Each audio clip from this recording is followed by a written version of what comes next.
नमस्कार नमस्कार नमस्कार. वेलकम. सगळ्यांचं स्वागत आहे आजच्या स्पेशल व्हिडिओमध्ये. आणि आजच्या व्हिडिओमध्ये आपण बघणार आहोत 10 personal finance rules you must follow. तुमच्या जीवनामध्ये 10 महत्वाचे फायनान्शियल रूल्स जे तुमच्या फायनान्शियल लाईफला मजबूत बनायला मदत करू शकतात. या 2025 मध्ये असे 10 महत्वाचे पर्सनल फायनान्स रूल्स आपण या आजच्या व्हिडिओमध्ये बघणार आहोत, जे तुम्हाला तुमची लाईफ ट्रान्सफॉर्म करायला, फायनान्शियली मजबूत बनायला मदत करणार आहे. म्हणून हा व्हिडिओ तुम्हाला शेवटपर्यंत बघायचा आहे आणि त्याचसोबत तुम्हाला स्वतःच्या नोट्स बनवायच्या आहेत, ज्या तुम्हाला तुमच्या जीवनामध्ये फॉरएव्हर कामात येईल आणि तुमची मजबूत फायनान्शियल लाईफ जगायला तुम्हाला हेल्प करतील. म्हणून विदाऊट डिले हा व्हिडिओ तुम्हाला पुन्हा सांगतोय शेवटपर्यंत बघायचा आहे. सो नमस्कार मित्रांनो, माझं नाव आहे Pritam Patil, financial freedom, wealth mindset coach आणि आर्थिक नियोजन हीच काळाची गरज या पुस्तकाचा बेस्ट सेलिंग अमेझॉन ऑथर.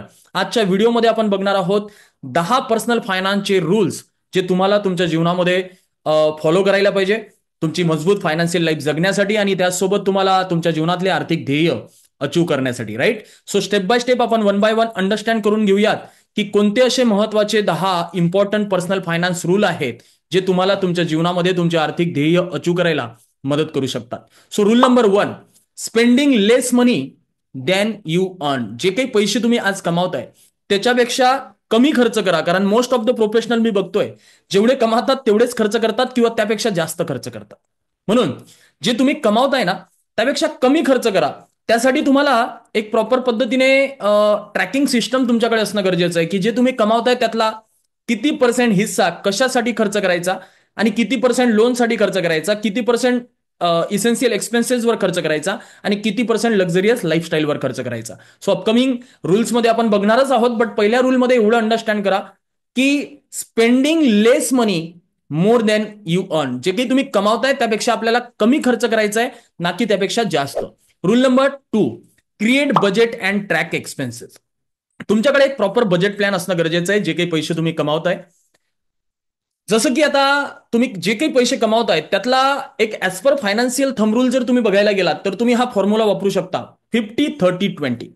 50% तुमच्या इसेन्शियल एक्सपेन्सेस ज्या गरजेच्या गोष्टी आहेत त्यावर, 30% तुमच्या लक्झरियस लाईफस्टाईलवर तुम्ही खर्च करू शकता आणि 20% तुमच्या इन्व्हेस्टमेंटसाठी तुम्ही ठेवू शकता, ज्या काही तुमचे फ्युचरचे ध्येय आहेत ते अचीव करायला. तर हा basic as per financial thumb rule आहे जो तुम्हाला वापरता येऊ शकतो.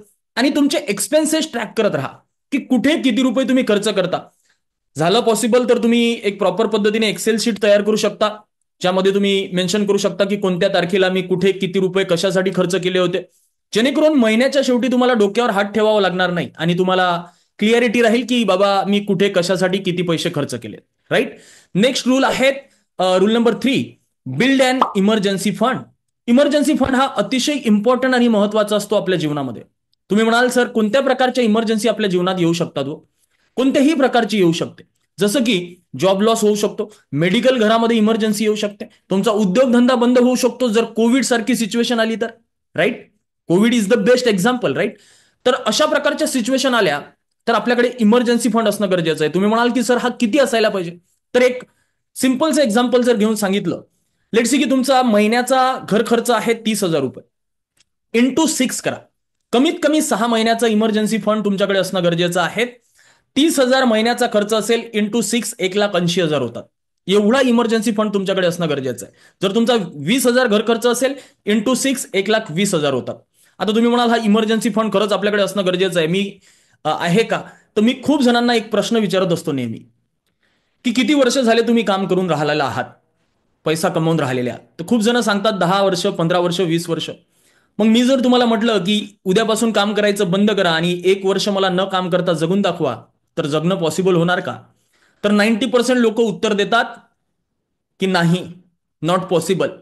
आणि 10% लोक उत्तर देतात की येस माझ्यासाठी पॉसिबल आहे. फक्त 10%. आता हे 90% लोक एवढ्या वर्षाचं काम करून, बिझनेस करून, पैसा कमवून सुद्धा जर 1 वर्ष आपल्याकडून न काम करता जगणं होत नसेल तर किती मोठा प्रॉब्लेम आहे, किती मोठा क्वेश्चन मार्क आहे आपल्या लाईफमध्ये. राईट. म्हणून लक्षात घ्या, इमर्जन्सीसाठी आपल्याकडे पैसा असणं गरजेचं आहे. राईट. म्हणून इमर्जन्सी फंड बिल्ड करा. आता तुमचा हा सुद्धा प्रश्न असू शकतो की हा इमर्जन्सी फंड गोळा करायचा कुठे? बघा, इमर्जन्सी फंड गोळा करायला बेस्ट एफडी सुद्धा असू शकते, आरडी सुद्धा असू शकते आणि त्यापेक्षा सुद्धा बेस्ट असू शकते ते म्हणजे म्युच्युअल फंडचा लिक्विड फंड. लिक्विड फंडमध्ये सुद्धा गोळा करू शकता. आणि जर तुम्ही सेव्हिंग अकाउंटला हा इमर्जन्सी फंड गोळा करत असाल तर खर्च होण्याचे चान्सेस जास्त असतात. जिथे लगेच पैसे काढता येणार नाही अशा ठिकाणी इमर्जन्सी फंड गोळा करा, बट काढता सुद्धा यावे हे सुद्धा, याची सुद्धा आपल्याला काळजी घ्यायची आहे, कारण की इमर्जन्सी आल्यानंतर ते पैसे आपल्याला लागणार आहे, राईट. नेक्स्ट आहे rule number 4, pay off high interest debt. हा अतिशय इम्पॉर्टंट महत्वाचा आपल्या जीवनामध्ये विषय आहे लोन. लोन हा माणसाचा शत्रू आहे, बट कोणतं लोन हा माणसाचा शत्रू आहे आपल्याला हे कळणं गरजेचं आहे. Most of the professional loan घेत जातात घेत जातात घेत जातात आणि इन्कमच्या 80% 90% लोन मध्येच पैसा जातो, जे की एकदम चुकीचं आहे. रॉबर्ट कियोसाकी सरांनी रिच डॅड पुअर डॅड या पुस्तकात सुद्धा सांगितलेलं आहे गुड डेट कोणतं आणि बॅड डेट कोणतं. आपल्याला पहिली स्टेप हे कळणं गरजेचं आहे की चांगलं लोन कोणतं आणि खराब लोन कोणतं. चांगलं लोन आहे कमी रेट ऑफ इंटरेस्ट वालं, ते तुम्ही नक्कीच स्वीकारू शकता. बट जे हाय रेट ऑफ इंटरेस्ट वालं लोन आहे, जसं की personal loan, credit card loan, अशा लोनच्या आपल्याला लांब राहावं लागेल. आणि जरी असेल तर त्याला लवकरात लवकर नील करावं लागेल. एक महत्वाची गोष्ट लक्षात घ्या, जर तुम्ही पैसे कमावताय ना, तुमच्या इन्कमच्या मंथली 35 to 40% पेक्षा जास्त लोनच्या ईएमआय मध्ये जाऊ देऊ नका. हे तुम्हाला तुमची रात्रीची झोप खराब करायला मजबूर करू शकतं, राईट. म्हणून 40% पेक्षा मॅक्झिमम तुमच्या लोनचा ईएमआय जाऊच देऊ नका. आणि जे काही तुमचे high rate of interest loan असेल, जसं की personal loan, credit card loan, अशा लोनला लवकरात लवकर क्लिअर करा आणि त्यातून बाहेर निघा. आणि पुन्हा नवीन लोन घेण्याची चुकी करू नका. नाहीतर मग एक लोन नील केलं की अजून दुसरं लोन घ्यायचं, ते चुकी पुन्हा करू नका, right. Rule number 5, invest for the future. फ्युचरसाठी इन्व्हेस्ट करणं खूप जास्त गरजेचं आहे. इथे मी खूप जणांच्या प्रोफेशनल लोकांच्या तोंडातून ऐकतोय की सर उद्याचं कोणी बघितलंय, परवाचं कोणी बघितलंय. बरोबर आहे, जर उद्याचा आणि परवाचा दिवस निघाला तर काय, मग काय इकडे तिकडे मागत फिरायचं, हे सुद्धा आपल्याला समजणं गरजेचं आहे. म्हणून आपण जेव्हा रूल नंबर 2 बघितला होता, क्रिएट बजेट अँड एक्सपेन्सेस, त्यामध्ये तुम्हाला मी सांगितलंय की as per financial thumb rule तुम्ही 50-30-20 वाला रूल फॉलो करा. आणि हा 20% वाला जो आहे अमाऊंट, हा फ्युचरसाठी इन्व्हेस्ट करा. आता तुम्ही म्हणाल फ्युचरसाठी इन्व्हेस्ट करणे म्हणजे काय? बघा, इन्व्हेस्टमेंट करताना ना आपले ध्येय क्लिअर असणं गरजेचं आहे. जसं की तुम्हाला मला सांगायला आवडेल, most of the professional invest करतात दुसऱ्यांच्या सांगण्याप्रमाणे. जसं की माझ्या एखादी पॉलिसी घे या म्युच्युअल फंडमध्ये इन्व्हेस्ट कर, बट कशासाठी? What is the reason behind that, purpose काय? तर त्याच्यासाठी ध्येय निश्चित करणं गरजेचं आहे. जसं की तुमच्या मुलाच्या ग्रॅज्युएशनसाठी, पोस्ट ग्रॅज्युएशनसाठी, मुलांच्या मॅरेजसाठी, तुमच्या रिटायरमेंटसाठी, एक घर घ्यायचंय त्यासाठी, कार घ्यायची आहे त्यासाठी. तर तुमच्याकडे ध्येय असणं गरजेचं आहे आणि त्या ध्येयासाठी, फ्युचरसाठी तुम्हाला अचीव करण्यासाठी इन्व्हेस्ट करणं गरजेचं आहे, राईट. आणि डिले करू नका. इन्व्हेस्टमेंटमध्ये जेवढं जास्त डिले कराल तेवढे जास्त अमाऊंट तुम्हाला इन्व्हेस्ट करावी लागेल, right. So invest for future, minimum 20% amount तुमच्या मंथली इन्कमच्या. नेक्स्ट आहे rule number 6, diversified your investment. खूप अतिशय इम्पॉर्टंट महत्वाचा पार्ट आहे. मोस्ट ऑफ द प्रोफेशनल काय करतात, एकाच गुंतवणुकीमध्ये गुंतवत राहतात.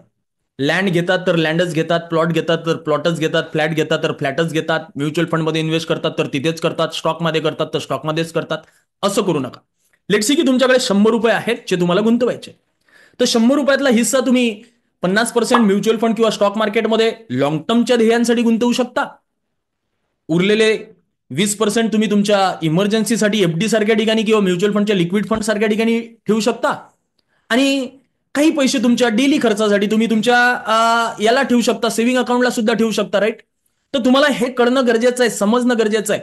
वॉरन बफेट सरांची एक जबरदस्त महत्वाची इंपॉर्टंट स्ट्रॅटेजी मला तुम्हाला इथे सांगूशी वाटते. म्हणजे जो आता विषय आपण डिस्कस करून राहिलो, डायव्हर्सिफाईड युअर इन्व्हेस्टमेंट, ते काय म्हणतात, डोंट इन्व्हेस्ट और don't put all eggs in single basket. एकाच बास्केटमध्ये पूर्णचे पूर्ण अंडे ठेवू नका. लेट्स से की तुमच्याकडे 5 अंडे आहेत, तर 5ही अंडे जर तुम्ही एकाच बास्केटमध्ये ठेवले आणि ती जर बास्केट पडली तर 5ही अंडे फुटू शकतात, राईट. तर तुम्हाला काय करायचंय, 5 बास्केटमध्ये न ठेवता एक तर तुम्ही एकाच बास्केटमध्ये न ठेवता तुम्ही 5 बास्केटमध्ये ठेवू शकता किंवा 3 बास्केटमध्ये ठेवू शकता. कशा ठेवणार? 5 अंडे आहेत, तुम्ही 3 बास्केटमध्ये, 2 बास्केटमध्ये 2-2 ठेवा आणि एका बास्केटमध्ये 1 ठेवा. जर एक अंड असणारी बास्केट जर पडली तर 4 अंडे शिल्लक राहणार आणि 2 अंडे असणारी बास्केट जर पडली तरी सुद्धा तुमच्याकडे 3 अंडे शिल्लक राहणार. यालाच काय म्हणतात, डायव्हर्सिफिकेशन. म्हणून एकाच ठिकाणी पूर्ण पैसा न गुंतवता वेगळ्या वेगळ्या ठिकाणी आपल्याला गुंतवायचा आहे आणि आपल्या इन्व्हेस्टमेंटला डायव्हर्सिफाईड करायचं आहे, जेणेकरून आपल्याला कोणत्याही प्रकारचा धोका राहणार नाही. सेफली आपण छान पद्धतीने गुंतवणूक करून आपले ध्येय अचीव करू शकू. नेक्स्ट आहे rule number 7, avoid luxurious lifestyle. तुम्ही म्हणाल सर एवढं कमवायचं, खर्च करायचा, कमवायचं, लाईफमध्ये मेहनत करायची आणि लक्झरियस लाईफ नाही जगायची, याला काय अर्थ आहे? बघा, लक्झरियस लाईफ जगायची नाही असं मी तुम्हाला म्हणत नाहीये. लक्झरियस लाईफ तुम्ही नक्कीच जगा, परंतु इम्पॉर्टंट महत्वाचा पॉईंट आहे तो म्हणजे काय? पहिले तुमची असेट बिल्ड करा, पहिले तुम्ही लिक्विड असेट तयार करा, तुमच्या ध्येयांसाठी प्रॉपर पद्धतीने गुंतवणूक करायला स्टार्ट करा आणि उरलेला पैसा तुम्ही लक्झरियस लाईफस्टाईलवर खर्च करा किंवा काही दिवस लक्झरियस लाईफस्टाईल कॉम्प्रोमाइज करा आणि येणाऱ्या फ्युचरमध्ये लक्झरियस लाईफस्टाईलवर तुम्ही खर्च करा. म्हणून काही दिवस तुम्ही लक्झरियस लाईफस्टाईल अवॉइड केली तरी चालेल, राईट? गरजेच्या गोष्टी आहेत त्या तर आपण करतोच आहे, बट लक्झरियस लाईफस्टाईलवर अवॉइड करण्याचा प्रयत्न करा, जास्तीत जास्त खर्च करू नका. नेक्स्ट आहे rule number 8, build multiple income stream. अतिशय इम्पॉर्टंट पार्ट आहे. महागाई वाढत चाललेली आहे, महागाई ज्याप्रमाणे वाढत जातीये त्याचप्रमाणे आपलं उत्पन्न, आपलं इन्कम सुद्धा वाढणं गरजेचं आहे. या डिजिटल युगामध्ये एकाच उत्पन्नाच्या भरोश्यावर बसून जमणार नाहीये आणि तुम्ही खूप सारे उत्पन्नाचे स्रोत आहे जे तुम्ही बनवू शकता जर तुम्ही ठरवलं तर. तुम्ही म्हणाल की सर असे कोणते उत्पन्नाचे स्रोत आहे, तर जर तुम्हाला 2-4 सांगायचं झालं तर जसं की हा व्हिडिओ मी बनवतोय, हे युट्यूबचं चॅनल आहे. या युट्यूबच्या चॅनलमधून सुद्धा येणाऱ्या काळात पैसा येतो, चांगले सबस्क्रायबर, चांगले व्ह्युअर्स तुमचे बनल्यानंतर, राईट? अफिलिएट मार्केटिंग हा जबरदस्त, म्हणजे दुसऱ्याचे प्रोडक्ट विकून सुद्धा आपल्याला कमिशन मिळतं. अनादर इन्कम सोर्स. आता याच्यासाठी तुम्हाला जॉब सोडायची गरज नाही किंवा तुमचा उद्योगधंदा आहे तो बंद करायचा नाही.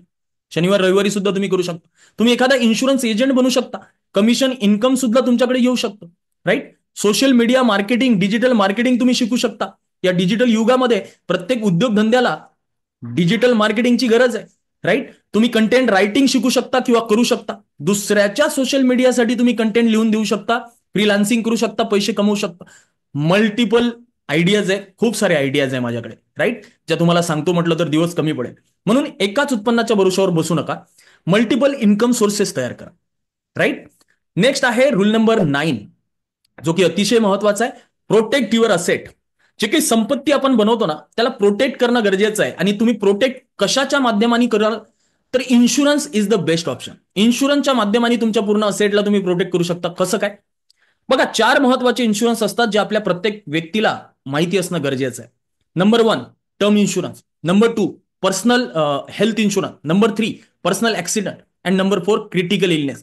हे 4 महत्वाचे इन्शुरन्स तुमच्या पर्सनल फायनान्समध्ये, पर्सनल लाईफमध्ये तुमच्याकडे असणं गरजेचे आहेत. जो काही कमावणारा व्यक्ती आहे घरामध्ये, त्याला जर कशाने काही झालं तर टर्म इन्शुरन्स कामात येणार. घरातल्या कोणत्याही मेंबरला जर सपोज हेल्थचा काही इश्यू झाला आणि हॉस्पिटलमध्ये भरती करावं लागलं तर तुम्हाला हेल्थ इन्शुरन्स कामात येणार. पर्सनल ऍक्सिडेंटली काही झालं, तुमच्याकडे पर्सनल ऍक्सिडेंट इन्शुरन्स आहे.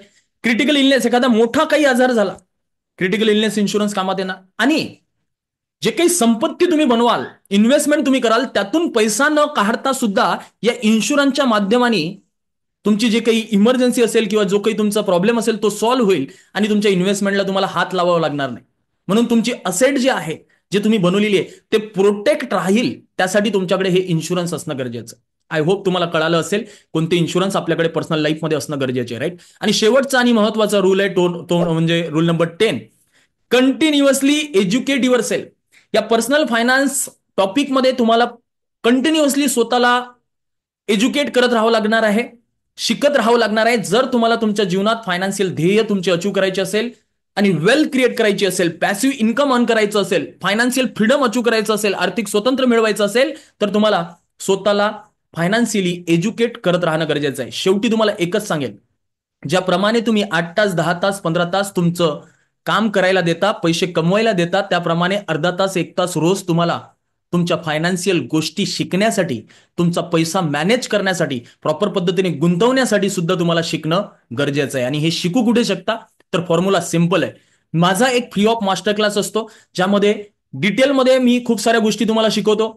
10,000+ लोकांची आमची कम्युनिटी आहे, जिथे तुम्हाला लाखो रुपयाचं नॉलेज आणि ए पासून तर झेड पर्यंत सगळ्या गोष्टी तुम्हाला शिकवल्या जातात. ते सुद्धा तुम्ही जॉईन करू शकता. मी तुम्हाला डिस्क्रिप्शन मध्ये लागलं तर माझ्या अपकमिंग मास्टर क्लासची लिंक सुद्धा देतो.